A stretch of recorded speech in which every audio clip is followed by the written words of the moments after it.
Welcome to Toffee TV. I am joined by Roger Bennett, Evertonian broadcaster extraordinaire in the US, fighting the good fight for Everton. Men in Blazers, of course. What a podcast. Here he is, Roger. Roger, delighted to have you on our show. How are you, mate? Lovely to be with you. I will say, being an Evertonian, perfect preparation for this world of darkness that we've all plunged into, isn't it? Oh, berserk, mate. Absolutely. I mean, you at the moment, you are having it much worse than what Liverpool is, certainly. So how are things? You okay? Staying safe? We are all alive. That's good. And it is a time of darkness. I was just joking with you that it feels like the whole of New York City is currently run by Marco Silva. It's a bit of a waking nightmare. There's so many humans are genuinely suffering, and it's very hard to be away from Liverpool at the moment, where all my family are. And just the challenges that we're all grappling with are incredibly rare. It feels like only weeks ago, I can't believe it feels like years ago, that one of my biggest problems in life was like the right back spot at Everton and how we can deal with that. All of those things still very, very important, but have all been put into perspective. Oh, 100%. But let's begin with you. Where I want to start, right at the beginning with you. Obviously, the worst. No. Listen, this is a great story. Obviously, big Evertonian. We'll get on to Everton in a bit. But how does a lad from, growing up watching Everton end up being such a big star in America? Well, that's a slight exaggeration, that a big star. The honest truth is, I grew up in Liverpool, as you did, at a time when, the city was really challenged in the Thatcher era, a period of incredible darkness. Like now, not unlike now, where there was incredible darkness, incredible suffering, and at the same time, the humanity of the city, in that case, Liverpool, right now, New York City, is exposed. The humanity, the collective wonder, the tenacity, the perseverance. I mean, there is such a connection between Liverpool and New York. Liverpool being the port where really America spilled in. Everything came through in the heyday of the port, through the port of Liverpool. The ideas, rock and roll, the music, the films, the swagger. So I've always thought there's a deep connection between those two cities. But growing up in Liverpool, a dark time, I really was thrilled by, Starsky and Hutch, Fantasy Island, Heart to Heart, The Love Boat, Miami Vice, the Chicago Bears Super Bowl winning team, all that stuff. It just felt like life was lived in colour there in America. I'd never been, but I loved all the music, the movies, the television. Penny Lane Records I used to run down to and make them special order, like all of Stevie Ray Vaughan's albums. I had no idea who he was or what Public Enemy's first album. All of that came through. And I didn't fully understand it because I wasn't from there, but I felt alive when I listened and watched it. So at the first opportunity I could, I swore I'd move over there, and I did. Right before the 1994 World Cup, which was here. And I just kind of watched, football. We always joke on our show that football, as they call it here, soccer. We always say soccer, America's sport of the future, as it has been since 1972. It was always meant to happen. Pele in the cosmos. Massive. Yeah, and it is massive, but it just never was an overnight success. It just was slow and steady. And watching year to year, we saw that football really was, especially in a EA Sports FIFA playing audience, like the under-21 audience, it was massive. And just starting to podcast to that, it was really just, the short answer to your question is just good timing. We started 2010 World Cup when football really went over the top here. Then the Premier League started to be broadcast live here, more football on our weekend in America you can watch than in Liverpool right now because of the broadcasting peculiarities. And really, once that came on, there was a massive audience, and we've just been really the beneficiaries of amazing timing and the fact that they allow bald men on the television in America, which is amazing. How did the podcast come about, though? Just literally to just have a chat about the Premier League, really? Yeah, the podcast came about. It's the 2006 World Cup. It's a story that our audience know pretty well. 2006 World Cup, we're going to a wedding, and like you, I judge any year. If you say a year to me, like 1987, my mind immediately to place myself where I was. I think of a 1986 World Cup where I know exactly where I was then. Maradona. And I'm able to locate my whole life by World Cups. Like, they are the emotional spine to my life. Right. So I'm watching the Zidane World Cup, the Headbutt World Cup final, and we're getting ready. I am getting ready for the bloody wedding. I'm like changing as I'm watching, and my wife comes out. She's American, and also a blue. I won't be clear. That's good. And she goes to me, "We've got to go. We've got to go." I was like, "What are you talking about? We've got to go. It's the World Cup final." And she goes, "We're going to go to a wedding." And I was like, "Who gives a crap about the wedding? It's going into extra time. We're watching this." She said, "The wedding's on the boat, and if we don't leave now, the boat's going to leave without us." So I went, I got in a taxi, went right down to the South Street Seaport, and I was, I was fairly disgusting. I'm not proud of how I behaved at that wedding. I didn't want to be there. It angered me that everyone wasn't sitting there just talking about the Zidane headbutt. No one gave a crap. They're all just thinking, there's Rog just thinking about himself. These Americans all thinking about the other people. But I'm angry and rude and fairly disgusting. And I'm sitting at the bar at the end of the night, and I'm watching this guy across the bar be as equally, probably even more disgusting than I was. He clearly didn't want to be there. He was English. He was like rude. And I went over to him. I said, "Hello, mate. You English?" He said, "Yeah." I said, "Are you furious because of the World Cup?" He said, "Oh my God, am I ever?" And I introduced myself, and it was my partner now, Michael Davis. First time I ever met him at this wedding on a boat just after the World Cup final. And the moral, we chatted the whole night. He's a Chelsea fan. I'm an Everton fan. He's from South London. I'm from Liverpool. And, the North, the South, a shared love of football, shared love of America. And I loved talking to him. And right then and there, we decided that we would reconnect and start working together, which we did. So the moral of the story is, even when you're at your most disgusting, when you cannot believe what your partner has made you do, your girlfriend, your boyfriend, your wife, your whatever, like, great things can still happen. I'm so grateful at the end of the day I went to that bloody wedding, because it changed my life forever. There you go. Things come out of places you don't want to be, and you get benefits from it that you're still benefiting from today. So there's a path to everything, quite clearly. And so, obviously, years later, you start the podcast. Did you have any? I know you were saying, obviously, America was getting into it. World Cups piques everybody's interest. But did you have any idea when you started it that it would get to what followed? Honestly, I did. Okay. I didn't know that. I knew football was going to be massive. I really did. I didn't know what opportunity that would be for us, but Americans were. I used to go and watch the Premier League. It used to be broadcast when I first moved here on some like Setanta channel that you could only get in a bar, and I'd go religiously at 7:00 in the morning. I lived in DC at the time.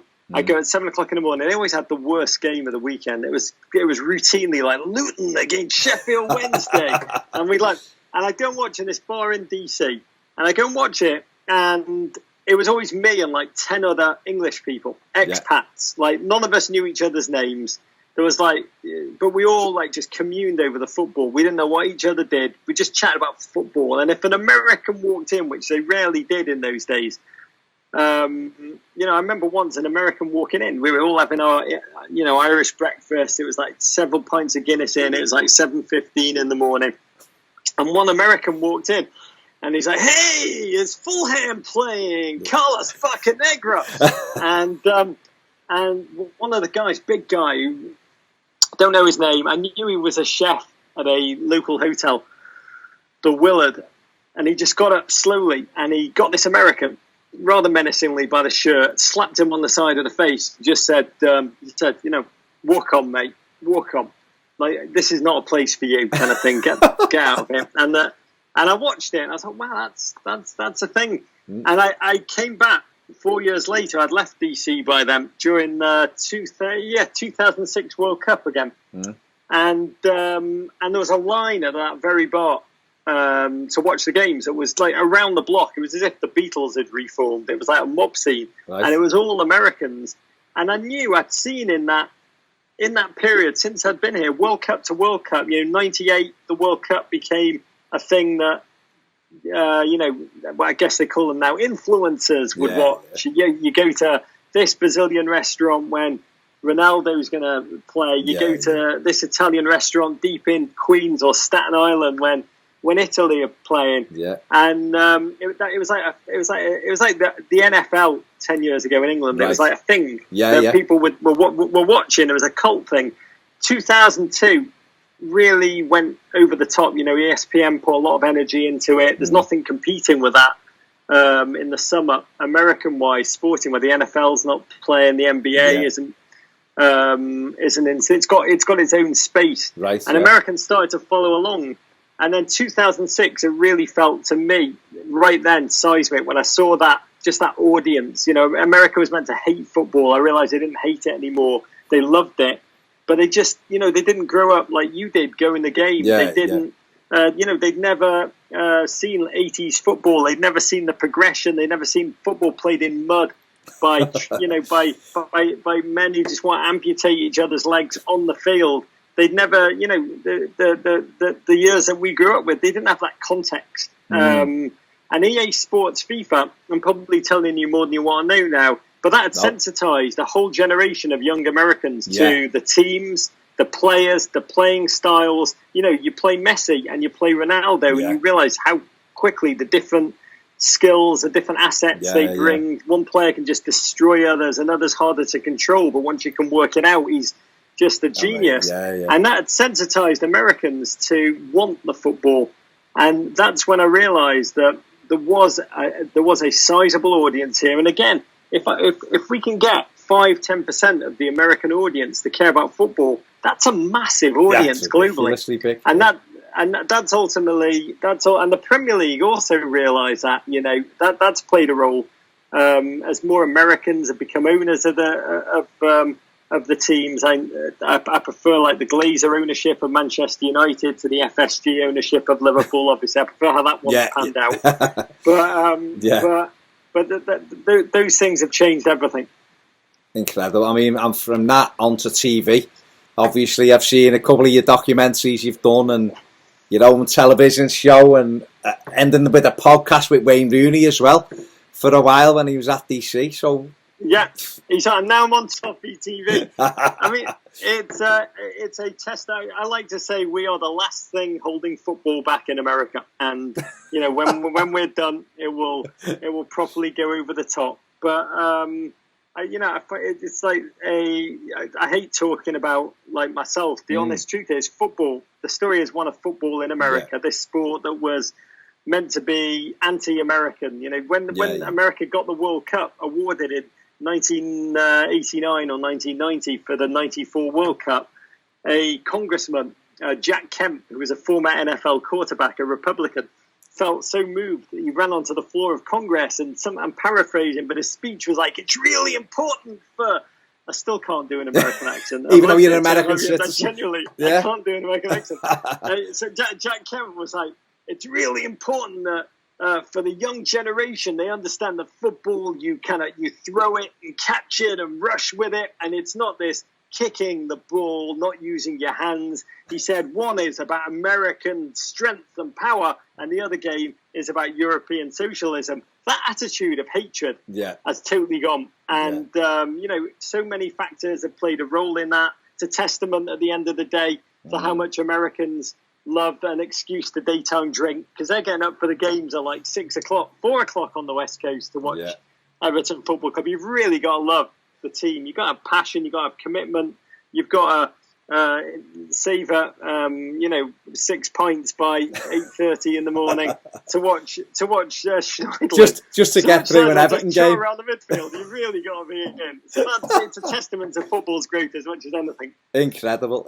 So you're over there, and obviously you're a massive Evertonian. So what's it like being over there and looking at what's going on? Because obviously before you'd left for America, we'd had that period of We were invincible. We were amazing for a few seasons. We won the league. We had to overcome the best team in Europe to do it. They just happened to be in our city, and we did.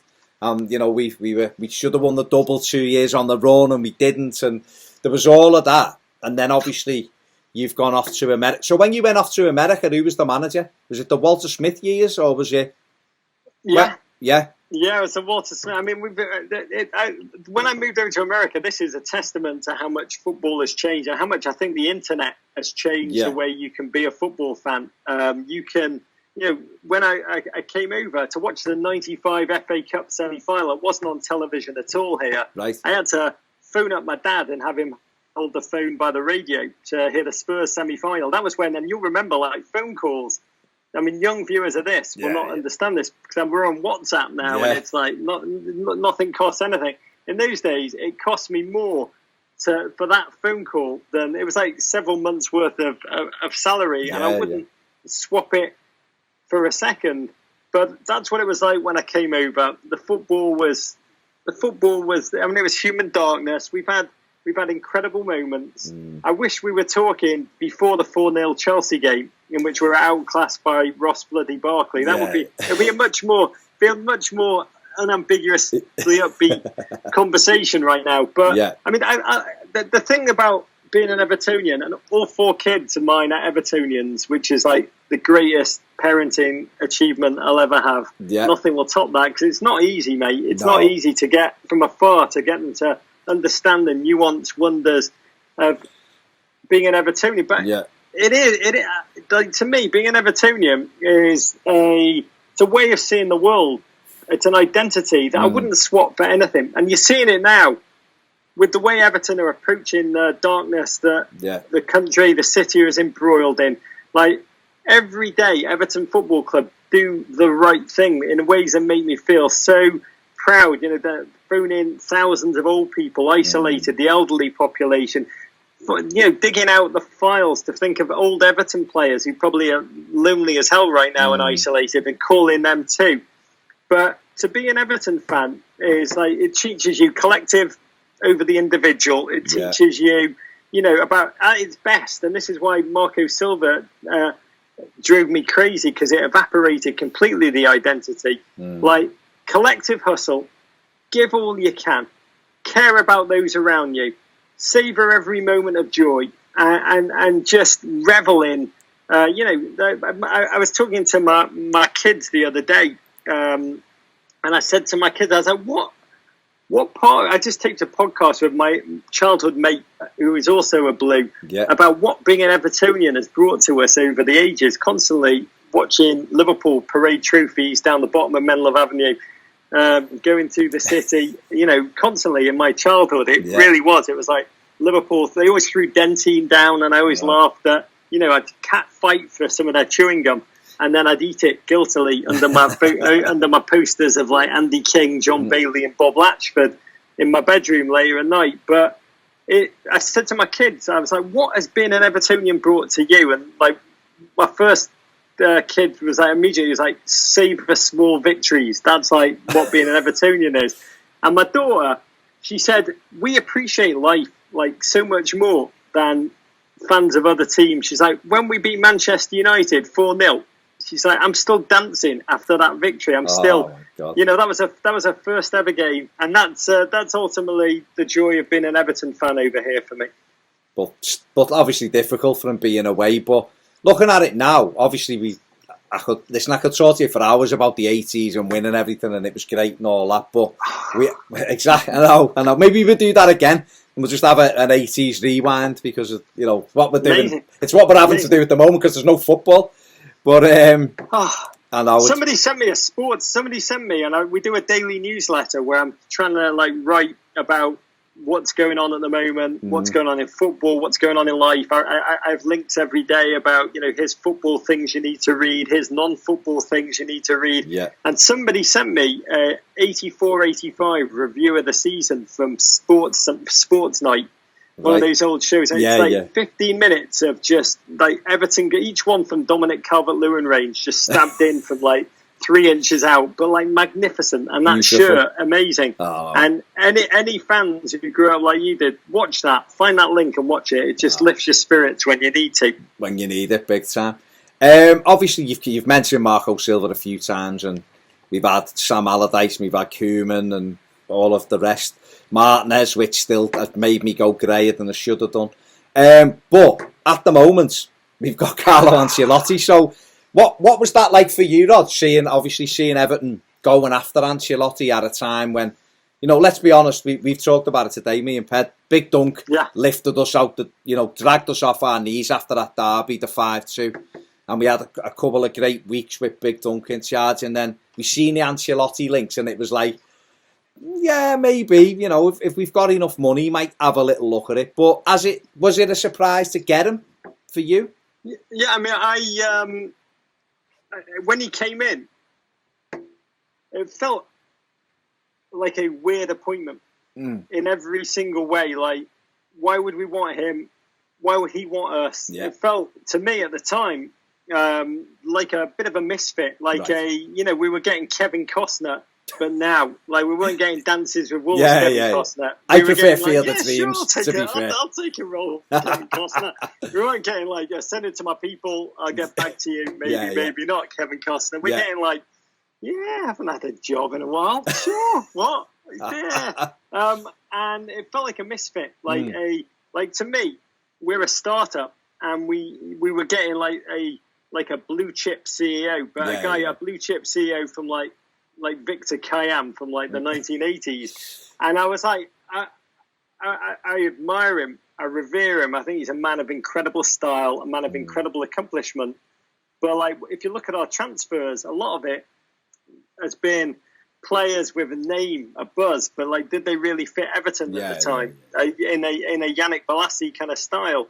And I thought it was another one of like that ilk, and I've been totally wrong in every regard. And the thing that I didn't understand, and you can't unless you really know the human being, unless you're really speaking to him and understanding what's going on. But it has become evident that the Everton project is deeply intriguing to him because you look at his successes and they're all easy to paint. He's a nice guy, but the club was soaked with money at the time, and really anybody could have won.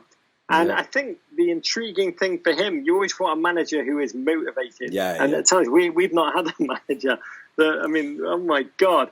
I mean, motivated. I mean, Sam Allardyce, we paid him in pies, and like genuinely, I think we front loaded the pie deliveries. But it was like, his self-motivation is he wants to prove that he can do this. This is clearly without a safety net. Like, ultimately, it's either going to be him that's going to lift this club to the next level or not. And it's him showing that he is the star, that he can really do this. So you look at the football, it's changed. We've become more direct. The defence is going to take some time. It took Klopp time. That's natural.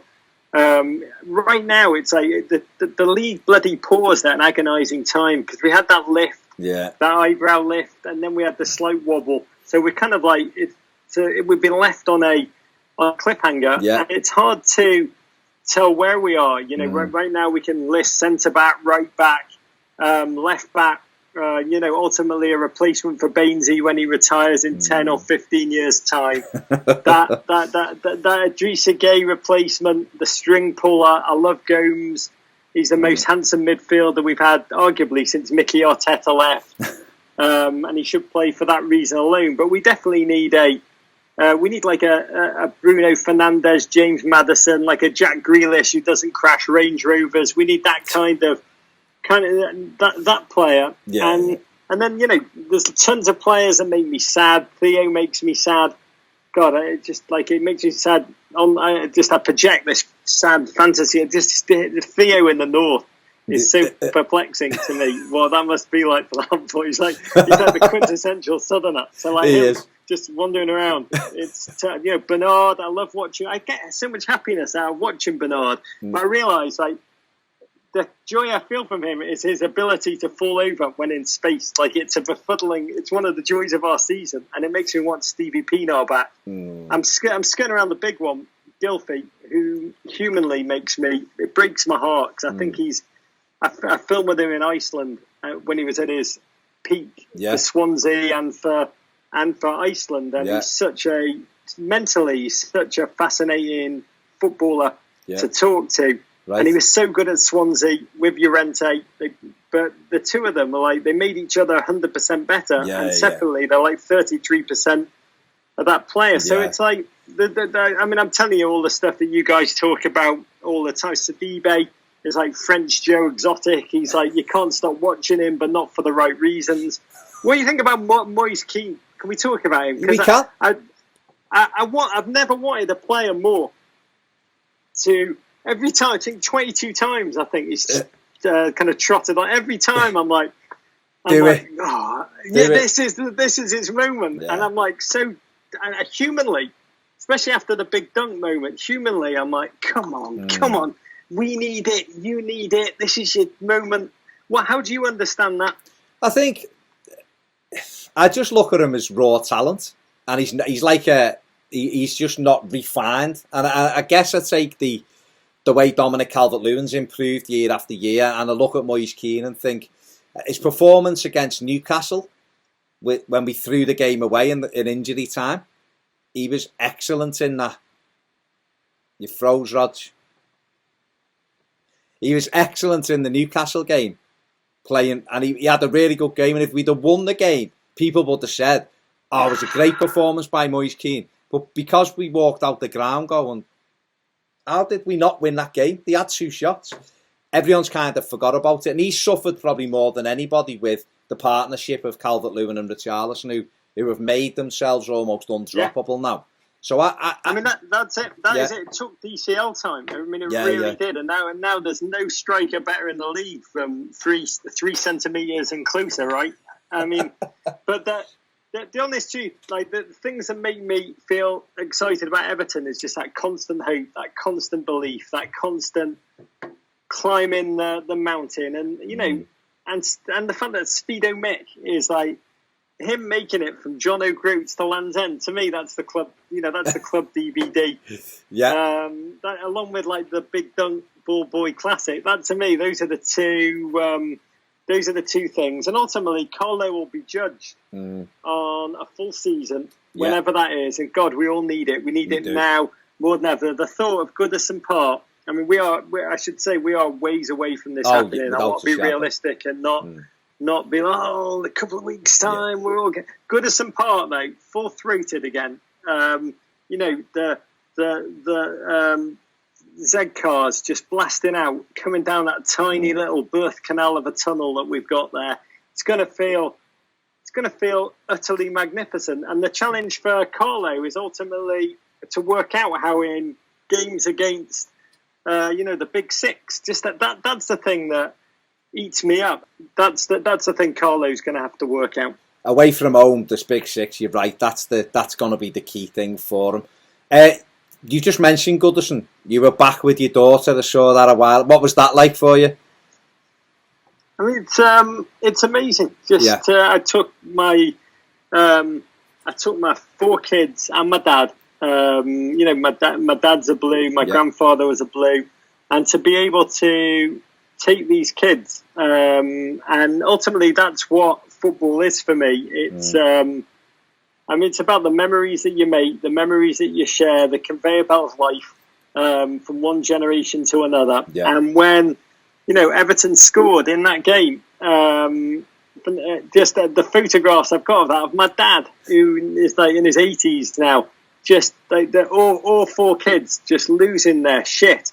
And my dad more than anybody, if you looked at it, his mental age in that moment of celebration was probably 15. lower than my 7-year-old. Yeah, and that is the joy, and those are the joys that are embedded all over that ground for me. Just collective memory, generation to generation, and in good moments, not just winning things, but to me, I love Everton Football Club. I love the football club of Tim Cahill. I love Dennis Strachan-Ursi. Just these guys coming in, pulling on that shirt, playing with those fans, and Dennis is Dennis, the Strack. Well, Count Strackula.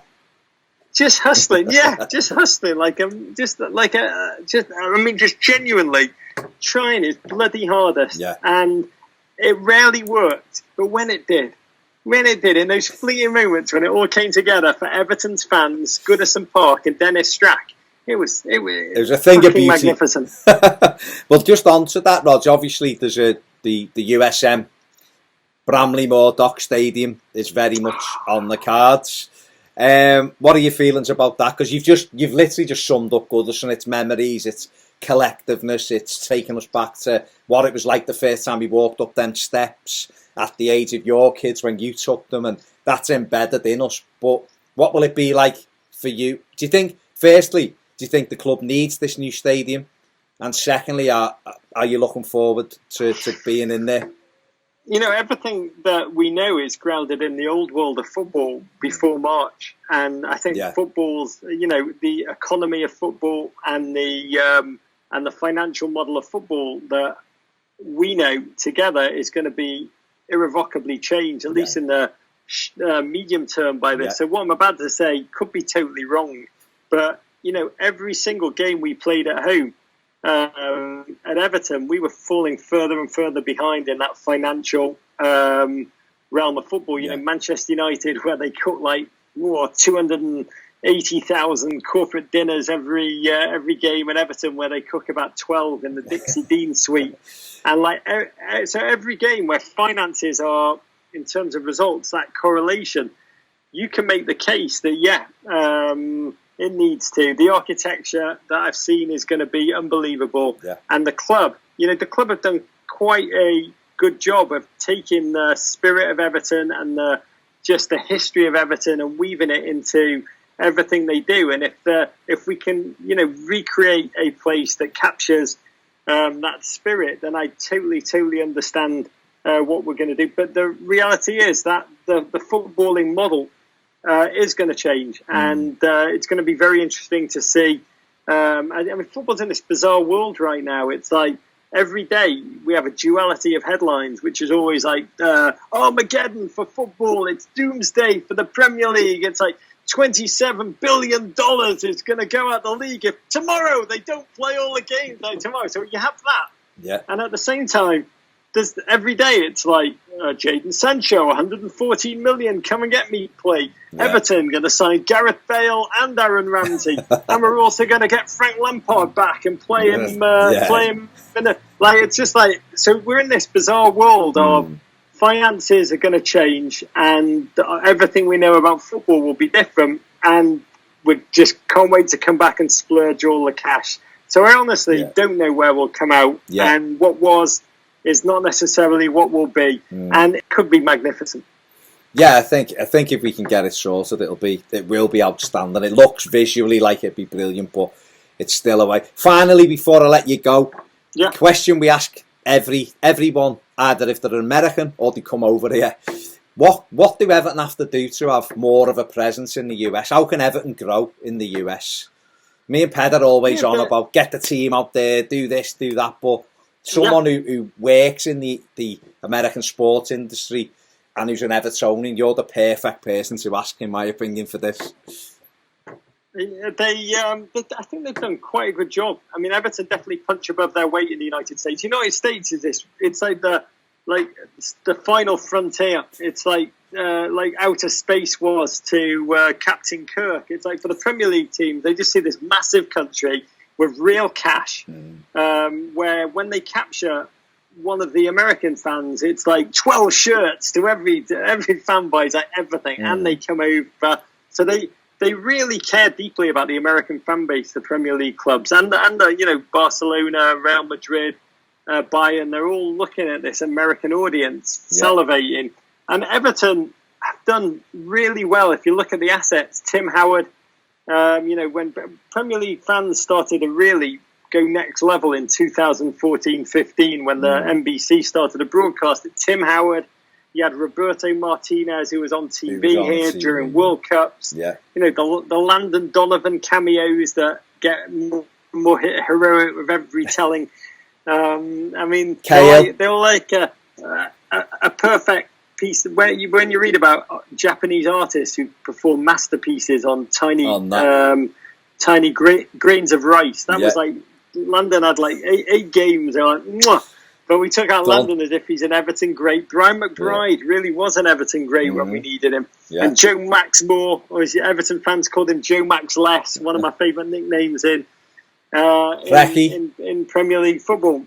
I think like there's so many assets. Everton have really punched above their weight. There's no doubt.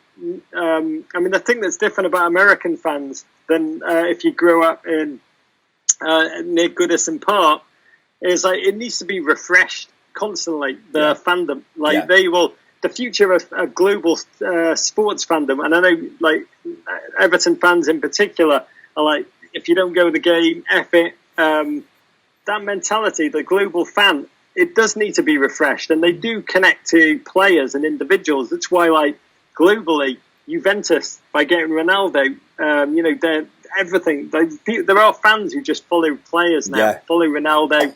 Like I follow Seamus Coleman or Tony Hibbert or Stephen Naismith. But like that Everton fandom the club are punching way above their weight here. I think they're in like the top 7 in terms of the fandom because of the legacy.